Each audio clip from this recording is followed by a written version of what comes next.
अस्सलामु अलैकुम वरहमतुल्लाहि ताला वबरकातुहू। नाज़रीन इकराम, आज की गुफ्तगू का उन्वान ये है कि राम राम, जय राम जी, नमस्ते, नमस्कार, ये अल्फाज जो हिंदुओं के शिआर में से है, इन अल्फाज का इस्तेमाल मुसलमानों के लिए करना कैसा है, जायज़ है या हराम है।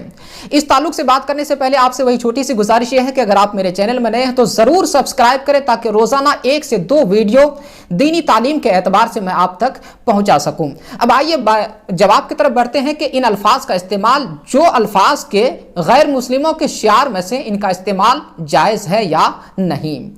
तो याद रहे कि इन अल्फाज का इस्तेमाल किसी भी सूरत में मुसलमानों के लिए जायज़ नहीं है, बल्कि यह हराम है, हराम है, हराम है। आप कहेंगे क्यों हराम है? इसलिए कि इन अल्फाज के मानी पर जब आप गौर करेंगे तो मानी यह है कि नमस्ते, इसका मतलब यह है कि मैं ताज़ीम के तौर पर आपके तरफ झुक रहा हूं, नौज़बिल्लाह मिन ज़ालिक। नमस्कार, अदब के लिए मैं आपके तरफ झुक रहा हूं, नौज़बिल्लाह, सदबार नौज़बिल्लाह।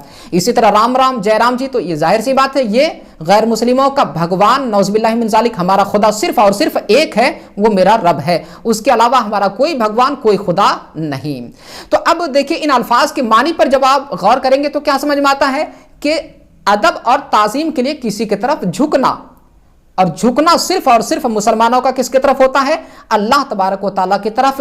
यहां तक कि गौस, कुतुब, अब्दाल, औलिया, अंबिया जो अल्लाह तबारक व तआला के मुकर्रब बंदों में से हैं, हम सिर्फ उनकी कब्रों की जियारत के लिए जाते हैं, उनकी बारगाह में जाकर के सजदा नहीं करते हैं। चूमना जरूर है लेकिन सजदा नहीं करते हैं। सजदा सिर्फ और सिर्फ रब की बारगाह में करते हैं, उनकी बारगाह में मन्नतें जरूर मांगते हैं, उनसे दुआएं जरूर करवाते हैं, लेकिन झुकना सिर्फ और सिर्फ अल्लाह तबारक व तआला की बारगाह में होता है।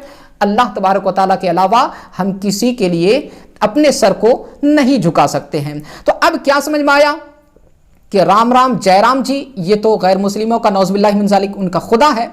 इसी तरह नमस्ते, नमस्कार, उनके लिए झुकना, और किसी के लिए हम झुक नहीं सकते हैं। यहां तक कि आप ये बात सोचिए कि एक गैर मुस्लिम अगर आपको सलाम करता है, आप उसके जवाब में वालेकुम अस्सलाम व रहमतुल्लाह नहीं कह सकते हैं, यह सही नहीं है। क्यों? इसलिए कि गैर मुस्लिम के लिए सलामती की दुआ करना यह किसी भी सूरत में सही नहीं है, जायज़ नहीं है। गैर मुस्लिम की मगफिरत की दुआ करना यह भी जायज़ नहीं है। लिहाजा अगर कोई सलाम करे जो आपका शिआर है, यानी मुसलमानों का, इस्लाम का शिआर है, अस्सलामु अलैकुम, मुसलमानों की पहचान है, निशानी है, शिआर है, अगर कोई गैर मुस्लिम सलाम करे तो उसके जवाब में आप वालेकुम अस्सलाम व रहमतुल्लाह तक नहीं कह सकते, तो फिर चे जाए कि जो गैर मुस्लिमों का शिआर और उसकी पहचान है, आप वो अल्फाज इस्तेमाल करें।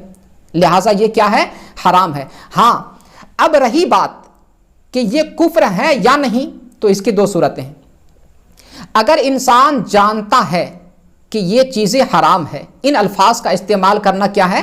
हराम है, तो इन चीज़ों के जानने के बाद भी, इनके मानी के जानने के बाद भी एक हराम चीज़ को अगर कोई इंसान हलाल कहे, तो फिर वो इंसान दायरा इस्लाम से खारिज हो जाएगा, वो कुफ्र की हद तक पहुंच जाएगा।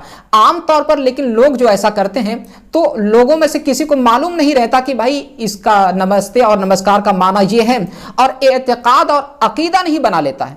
अगर किसी को मानी मालूम भी हो तो एतकाद और अकीदा नहीं बना लेता कि भाई इसका कहना जायज़ ही है। ऐसा अकीदा मुसलमान नहीं रख सकता।